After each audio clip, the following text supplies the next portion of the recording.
Fans are the greatest people in the world. If you're in any form of entertainment, whether it's comic books or movies or television or whatever, you've got to be grateful to the fans. You've got to be grateful for their Well, enthusiasm and I just thought, there's a lot of stuff going on with, with how bad the books are nowadays and the modern stuff. So it's like, sitting around and complaining about all the bad stuff. Yeah, maybe that can be fun, roasting them and everything. But a lot of people do that. Who's out there actually promoting something worth reading? Who's out there talking about like, hey, here's something good and you should check it out? I thought maybe that's a tack we could take with this is like kind of instead of steering people away from the bad stuff, which is important, we could also try to maybe steer them towards some good stuff instead. All right, folks, welcome to another comic book talk. And why is it great with James Meeley? Sequential Treasures is here. James, my brother, I'm so happy that we keep doing this. It's just one of the things I do look forward to so much. Hope you're doing well. Thanks for coming and hanging out with us, man. Hey, thanks for having me here, man. Like I enjoy these too. It's like I said, this is just a needed thing. I think people need reasons to know that there is reasons to check out some really good stuff, and I'm really that's why I really enjoy doing this. I agree. It's so much fun doing this. It's kind of fun not knowing what you're going to pick. I haven't even told you what I selected. I didn't even get to it because, got to be honest, had a crazy schedule and kind of didn't pick something Nope. until kind of like the last minute. So, and then you kind of threw me a great curveball. So we'll have a members only segment. So if you're watching this, if you're not a member, please consider it because then you get contents and clips like the ones we're going to record with James today. It's going to be a lot of fun. Hopefully you're around and having a good time. So with that, let me get this comic book stuff here pulled up for you guys because it's going to be a lot of fun. How did you come to pick this book? What was one of your decisions? It's just probably one of my all-time favorite Superman stories. I've read it. I didn't read it when it first came out. I got it as a back issue a few months after I first got reading, but it's just to me it's like a great symbol of the kind of thing that Superman should be facing in his tales. Because he's so powerful, it's hard to find a foe that can really challenge him. And I think this was a really great way of doing it. It has some great themes in it, and again, just the way the story unfolds is you see a side to Superman that you don't normally see. And I always enjoy stories like that where you get to see a little something different from a character that is so well known. I agree. So we have Adventures of Superman Annual #1 from 1987. So just beautiful cover. Starlin, Jurgens, just I really, really love the cover. I thought that when you sent this over, that was the first thing. Like, oh yeah, now we're going back to my heyday. I'm all about this. So, all right, let's take the journey and go through this book a little bit. All right.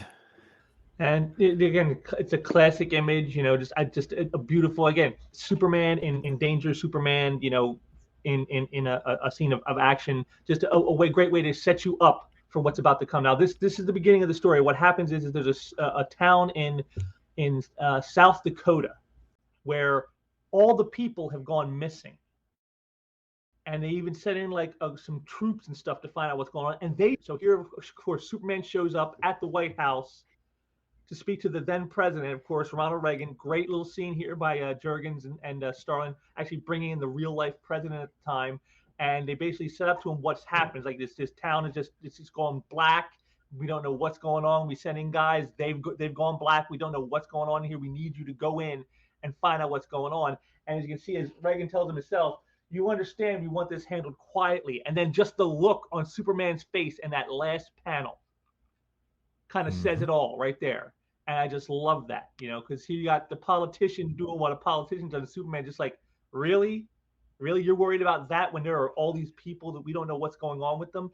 I love that because it shows you the contrast, of what the political leaders are concerned with versus what Superman is concerned with. Yeah, that's great. Great point to illustrate there. So then our next here, right, we go a few pages in, and Superman shows up in the town, and he starts looking around and he's investigating, and you can see here he's looking. He goes, nothing, no people, no signs of any combat, just abandoned rifles that were never fired. The silence is unnerving, just like the rifles dropped and forgotten. When he finds this little doll, and it's just like it's just everything's just left, like people just like they just up and disappeared right where they were, like they were walking or they were sitting somewhere, they were doing whatever, and then they just disappeared, and the stuff just falls to the ground. Nobody's around. It's a total mystery. And again, that last panel there was Superman. Look on his face. He's perplexed by this. He's what is going on here. And as he comes to find out, he's wondering what's going on. He keeps seeing things pop up, little signs, little like words on a wall and a window, and he's like, "What's going on right here?" And then there comes a point where he really starts to get to understand this isn't just people just disappeared. Something is behind all of this. This isn't just people disappearing for no reason. Some mind is at work here. And in the next page here, you see he kind of gets that touch of that when he right here. See, he's looking around. He's hearing things. He's seeing things, but it doesn't make sense. And then all of a sudden this happens, and you see the second panel, all the laughter, and he's like, "Who are you?" And then he's just standing there. I love that last panel, him in silhouette with just the S shield showing. It says nothing. Like he knows something is going on. There's something behind it, but he doesn't know what it is. It hasn't presented himself. He's totally at a loss of what's going on. And again, he's completely like almost out of his depth. All his powers and stuff, it doesn't mean anything because he can't solve this riddle. It's like the people are gone. They're disappeared. What is going on? Something is behind this, but what is it? And even for Superman, for all his power, has no idea. And that last panel just is so perfectly encapsulating, again, like the darkness, like he's all in darkness, like because he's in the dark. He has no idea what is this. So then this creature shows up and attacks, and Superman, you can see he's not really in a conventional sense because his powers again don't seem to be doing too much. He goes, the Man of Steel seeks to use his great strength against this sudden strange attacker. The act is futile. The creature does not resist the force. It flows with the impact and nullifies the usual effect. So you see, he ends up having to use heat vision to even get it to move. His strength and his power means nothing because this creature is so malleable. It just absorbs it, whatever he does. And so when it retreats, he follows. He goes, now I'm going to get some answers. You see, it jumps right down there. He's going down into the underground of the city, hoping to find some answers. Which on the next page you see here he does. He's walking around in the sewage system, and he comes across this large pile of, as you can see here, inanimate objects. He tells him, what are these metal specks? He goes, microscopic vision reveals contents of gold, silver, mercury, and binding agents, tooth fillings, all inorganic matter. Indigestible droppings. All hope fades. Everyone in Trudeau is dead. Someone must pay for this. And just, again, that panel of a close-up of his face with the shadow cast on it. So beautiful. So perfect done. He thinks he's figured out this creature has killed everybody. It's ate their bodies, and this is what was left. This is what it couldn't digest of the people. This is what he's thinking now. This is where he all hope is lost because everybody in Trudeau and in to find out what happened, they're all dead because that creature that attacked him is what killed them. That's what he believes at this time. But as you can see from that last panel with the pipe, maybe it's all not quite so cut and dry. And so we go and we find out this is the real culprit behind it. It's not that creature he fought. It's this guy, a character known as the Word Bringer. And he tells me, he goes, what have you done to the people of Trudeau? I merely showed them the path to true union. You better explain what this union is while I still have my temper in check. I love that. That's an angry Superman, something you don't often see. The body separates the spirit from the union of divinity. Inside these doomed sacks of flesh, we are cut off from glory. We are alone and vulnerable. So this guy is like almost like a religious nut in his beliefs. Like he thinks that by being individuals, we are cut off from the true ecstasy of union beyond just our bodies. Our bodies are actually are like a prison for us. And so if you go to the next page, he kind of tells you where all this goes. He goes because what he does is he merges the mind is the power to this guy, and so he uses their minds. He goes that he has power himself of like telekinetic powers, mental powers, and it is enhanced when he creates the union with the people. And you can see here what happens is he goes, the power will be even greater once these new acolytes adjust to the new state of grace. Neolites always resist the union at first. That phase eventually passes. Soon every being on this planet will be of the union. The stars will be able to resist its omnipotent might. Then the world and holy duty will suffer. So you see, all this is about this creature. He's creating the union out of revenge. He is an outcast in his own society, and he's going to seek revenge by creating the union throughout the galaxy, of bringing all the minds of all the beings of all the worlds together through him. And then he will use that power to punish those who cast him out as like a heretic. And then that's when Superman kind of starts to come to understand what's going on here. And he goes, what did you do with their bodies? Because you can see in here is there that brain. He's removed all their brains and put them in containers. That's how the union works. It's all the mind. There's nothing but the body. And then of course the creature shows up, and that's when we learn the real horrible truth. Right here on the next page, we learn that there's another battle. Superman fights the word and the creature. Let's see. Resting place for the dead of Trudeau, at least for their bodies. The beast continues its attack as long as there is mass. It will struggle on. So Superman burns away the last of the mass and ends the conflict. But there is no joy in this victory. It has been dirty and painful work. He also knows that when he turns around and then he has to face what the people are. The creature was the organic matter of their bodies, and the creature as a defense mechanism. And so that was the bodies of all the people of Trudeau, is that creature. All the organic material. So there are no more bodies left for the people. Their bodies are now destroyed forever. There's no going back. And so, he starts talking. The minds can talk to him telepathically. The union, the people, all the people who are in the union now can talk to him telepathically. And they tell him, we find our current existence an intolerable state. Our only escape from this situation is oblivion. You can't. You're wrong. We can't return to our destroyed. We can't admin condition. But we can put an end to our misery with your help. And then Superman's expression, he almost like he knows what they're going to say. And he goes, what do you mean? Do you see that black-handed lever on your right? Yes, it controls our supply of oxygen. Without the word bringer present, we have no telekinetic powers. We cannot affect anything physically. And then this next page is the kicker right here. This is what they do.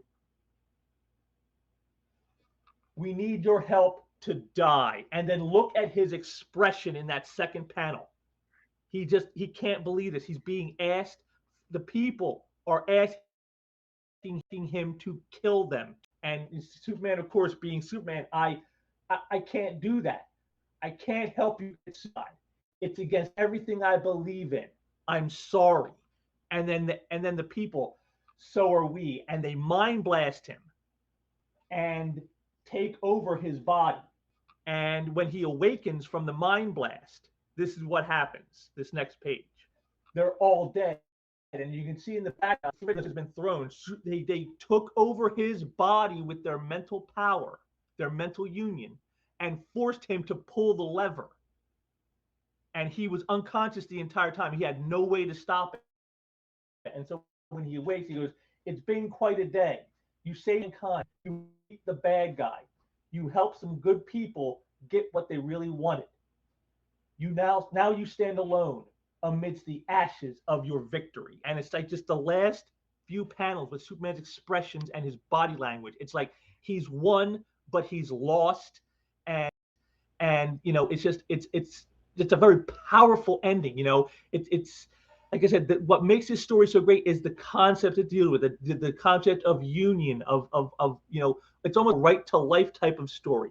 These people were altered from what they were, can't go back, they can't live as what they've become, but the person they want to do it, they're totally against any kind of assisted suicide, and yet they force him to do it. And then he's left in the ashes of this. It's like, I beat the bad guy. I stopped the word bringer from doing this to the planet, but I couldn't save these people.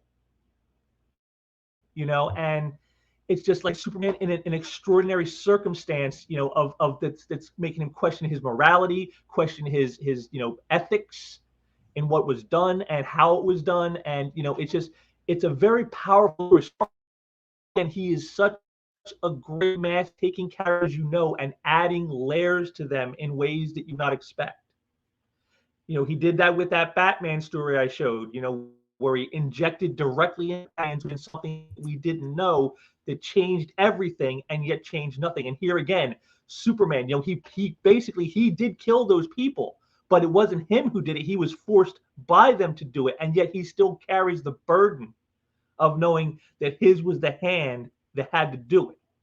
And it's just a very poignant, very visceral story, and I just love this. It's the way it ends. It's like so, even in victory you lose sometimes, and that's a great moral lesson for like everybody. Even when you win, you can sometimes lose, and that's exactly what this story ends with, and I love that.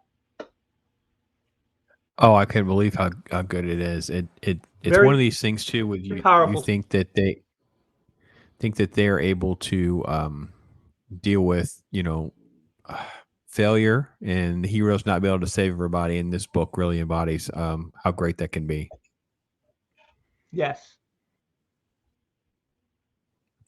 All right. Yes, again, so Well, the hero, he wins, stop the bad guys' plans, but he fails in saving the people, which is what he really wanted to do. That's the whole reason he dove. Remember, he wanted to save the people. The people had disappeared, and he had to find them and find out what was going on and save them. And he doesn't. But yet, in a way, he kind of does too, because this is what they wanted. They were going to have to live in an existence they couldn't bear. So he freed them from torture, but yet now he's the one that's now tortured because of how this all went down. So many layers in the storytelling that Starlin adds, and it's a story. One of my favorite Superman stories of all time. yeah, it's just tremendous, folks. That again, it's Adventures of Superman, annual number 1, 1987. So yeah, what a great choice. Glad we're able to go back there and enjoy a great Superman story. So, all right, mine is I'd recommend this to anybody. If you're a Superman fan, if you're if you're a Superman fan, check this book out. It should not be very expensive. It should not break your budget or your bank to get this issue. I definitely, if you're a Superman fan, you should definitely read it. If you're a fan of just great comics, you should read this. This is a great issue. Go out and check it out, people.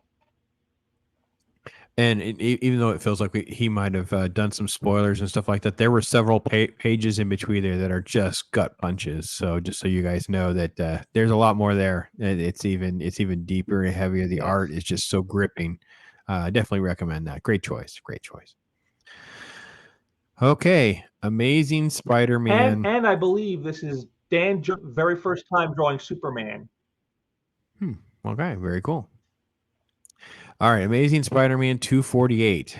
Going back a little bit, going into the well a little bit for something that 1983. Well, it came out in 1984. It's one of those end of the year books. It's interesting because there's actually 2 stories, and the first story I don't care as much interest in as much as I do the backup story. So the first story, Amazing Spider-Man. Well, let me back up and just say the first part is Roger Stern and John Romita Jr. And it's basically like an action sequence. So you have this character named Thunderball, and it's just a lot of chaos and fighting and throwing down and things like that. So just a really great time, just a lot of fun, a lot of action, those kinds of things. So it kind of persists with you see him slinging things and throwing Spider-Man around. It's fantastic. Just tons of action. As you can see, just the way things are shattered and the attention to detail is there, and the art. Romita Jr. is really tremendous on Spider-Man. Great on the action, and I love this. I love these sequences where the ball and chain are kind of swinging around. Spidey's trying to dodge things, but it's coming at him in different angles and things like that. So. It's just a really great fun action adventure story here in the first part. You can see he's getting thrown over the highway. He's like, I got to let go of this, right? And you have sort of like the first illusion to how this will end with this little thought bubble here, which I kind of laugh because I'm kind of critical of modern comics sometimes with the profanity and stuff, but it's like it's all blurbed out with basically, F and traffic. Basically, it's like so funny. They don't really say any of those kinds of things, but that's what the intent is. And the battle persists. And you see just a ton of action and things like that. It's what this first section of the book is, and then of course it culminates with his failure, and then you have his confrontation with the media, and it's like, how does it feel to have helped cause the worst traffic jam in the history of the Eastern Long Island? He's like, what? Yeah, couldn't you have stopped that before he blocked the expressway? Like, the people are very similar to the J. Jonah Jameson mentality that he's a menace, he's a problem, even though he's trying to save everybody and take down the bad guy. It's like, well, you inconvenienced all these people, and they're just like lashing out with almost this like silly rhetoric that doesn't even matter. Just shows how selfish and narcissistic people can be, and that even if we were in a world with superheroes and things like this would very much be the response and the opinion of so many people. So now, the main reason I chose the book is actually it's almost like a mirror being held up to today. That's how people would probably need to, if a hero tried to save them and stop a bad guy and protect people, and that's how they would in the real world today. Yeah, there's a great element in the Incredibles movie where Mr. Incredible saves the guy who jumps out the building. He's like, I didn't want to be saved. And it's like he files a lawsuit and stuff like that. It's kind of that same vein of you're going to run into like these, for lack of a better term, self-centered individuals who they can't even see the rest of the world for their own face. So, but the meat and potatoes of this episode is really the second part of the story. It's called The Kid Who Collects Spider-Man. And it is a lot of fun, man. Oh man, it's just fun. So this is the newspaper, and it's basically going through chronicling the story of Timmy Harrison. He's one of those special young men. He's sharp, he's bright, he's likable, and 9 years old, going on 35. Of course, it's just like it's one of these books that I remember having and reading and thinking to myself, "Oh, I am this kid." There's a reference to how many times he's watched Star Wars. It's like just this kid that just loves all this kind of stuff, and he has a hobby that J. Jonah Jameson, this paper's esteemed publisher, would certainly not approve. So Spider-Man shows up, and you have this sort of sequence of events of him kind of showing off his strengths, and Timmy's asking different questions. I remember this story. Yeah, it's a lot of fun. And then it kind of cuts back to the paper, so we at home kind of figure out, why is Spider-Man doing all of this? And he's going through the news article. He has a huge trunk filled with Spider-Man memorabilia. There are 8 big scrapbooks overflowing with magazine and newspaper, a handful of souvenirs that can be found, or which can all be called unique. So, and the reporter went there and asked the little boy about his Spider-Man, and you can see there's little teases here, so you kind of know what's going on here, but they're kind of interacting a little bit. He pulls out his scrapbook. He's showing him his obsession, right? And he asks Spider-Man, how did you get these powers? And he flashes back to being Peter Parker and getting bit. And so you go all the way back to the very beginning, like an origin story. And then he ultimately takes off his glove and shows him the web slinger. So you have all of these web shooter. So you have all these wonderful elements that are kind of put in here. Look at him having fun with the little boy. And then it kind of progresses to, why are you Spider-Man? And Spidey kind of, you can see his body language there on the left really does change. I think that's really one of the nice things about what Ron Frenz accomplishes here with his story is, he's reflecting on the death of Uncle Ben. And even though he's been fighting as Spider-Man for a while now and he's had some success, and it still haunts him. And Timmy there is actually the encourager. Timmy's like, oh, come on now. You're always doing great things. You're always doing good things. He's like, well, I'll making up for it for a long, long time. Like, there'll never really be an end to him trying to atone for that mistake. And then they have a little brief interaction again with some different hobbies and souvenirs. And they kind of cut to the action sequences of, little Timmy went out there and collected some of the broken glass from one of the fights in a comic book that we've seen earlier. And then he kind of has this, sad I got to go now, Tim. So he doesn't like to be called Timmy. In the last second, he says, Spider-Man, yes. Will you tell me who you really are? And he kind of has this, that's good. You would live, all my friends would live in danger. You would live in danger. And he's like, well, I'd never tell another soul that I knew as long as I lived honest. He goes, I believe you, Tim, but I can't. And he starts to leave. Look at how like you were talking about the colors and the shadows, everything changes. And he's kind of put into this dark moment. And then he pulls the mask off and he turns around and reveals who he is and kind of explains, who he is. And he's so sad and distraught of the weight of what he already has shared with Tim. And it comes to a head with this great hug and this great moment. Because I guess that makes us buddies then. Because you bet, Pete, buddies to the end. Hey, listen, it's really getting late. I have to get moving. You have to get some sleep. Okay, good night, Pete. Hey, take care of yourself, Tim. And he starts to swing out, and then we have the gut punch. I actually almost get emotional even reading this, James. I got to be honest. It's a little hard because it takes me back to being that little boy owning this comic book. Spidey swings away, and you have this quick pause where he's in the shadows, and he's standing on a brick wall of a cancer clinic. And then you cut to the end of the news article. And he explains that he was trying to write a news article to let Spider-Man know that he could go see Tim so hopefully Tim can get his wish to meet Spider-Man because Tim has leukemia and he only has a few weeks left to live. And I remember this also getting made into an adaptation on the animated series. I think it's the 1999 one. Anyway, it's one of the animated series does an adaptation of this and called Make-A-Wish. Yeah. It's 94. It's a 94 series. I'm sure it is. And just it's very similar to what you were pointing out with Superman, right? The gravitas of being a superhero, but you can't save everyone.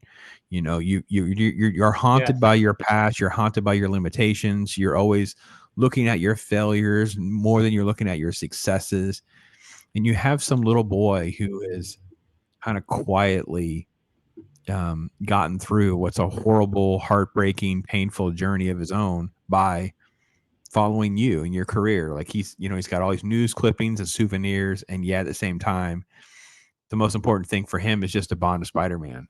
And I don't know. I just thought this was one of these underrated, powerful books. Sometimes I don't think certain comics get the attention or the collectability or the headlines of actually just being deep and heavy and interesting in that way.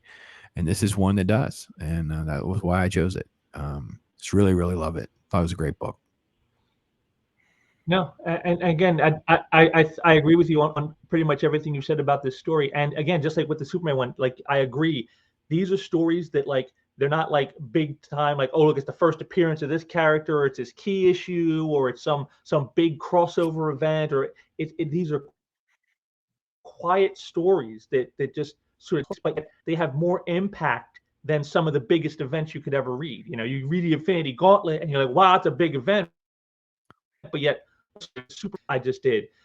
These are the stories that are really what comics are all about, as far as I'm concerned. It really says humanity, says something about society or the way we view the world or what have you. And that's how this comes in. And every month in these big events and all these other things they try to do, and these quiet issues, like you said, tend to like kind of almost get sidelined and people don't notice them as much. And again, I just think that's definitely something that needs to be more pushed to the fore, is these great stories that really have an emotional bond to who we are as people, who we are as a society. And that to me is where real great storytelling comes in. And guys like Roger Stern and Jim Starlin, they were always masters at doing that kind of thing. That's why they could do stories like this.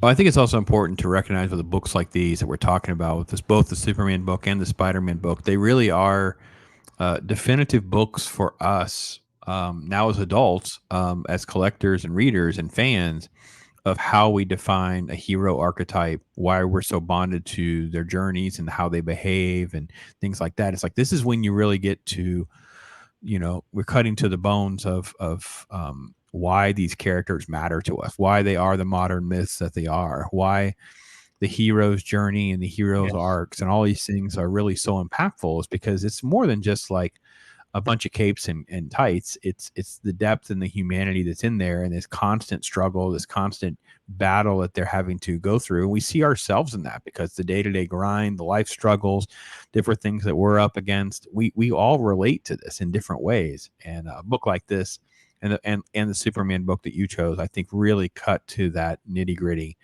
for each and every one of us. So I'm glad we chose those. Very good stuff. All right, folks. And again, just by an interesting of fate, mine was the first time Jurgens drew Superman. Yours has the first time Ron Frenz draws a Spider-Man story. Oh wow, I forgot that it was the first just time by Frenz was on happenstance. this. Yeah, that was yeah, I didn't even know that. I would have had to confirm and look that up. Yeah, awesome, very cool. So, well, folks, why it's great. We tend to tap into the plethora of comic books that are out there to pull out some nuggets and some gems that we can recommend to you and try to have a good time sharing them with you, but also like trying to encourage you to find some great stuff to read and enjoy, not just getting caught up in all the negativity. And with that, we will now shift gears a little bit. If you are not a member of the channel, please consider that, because we're going to do a members clip where we both kind of have a little bit of a, I won't say a show and tell time, but a little bit of that, a little bit of something special for you that you probably either haven't seen, or maybe it's just something fun to do together. So hopefully you do that. And thank you again for watching, everybody. Thanks, James, for being here and hanging out for another comic talk, another Why It's Great. Appreciate you, brother. And take care, everybody. I am Pops. Always a pleasure.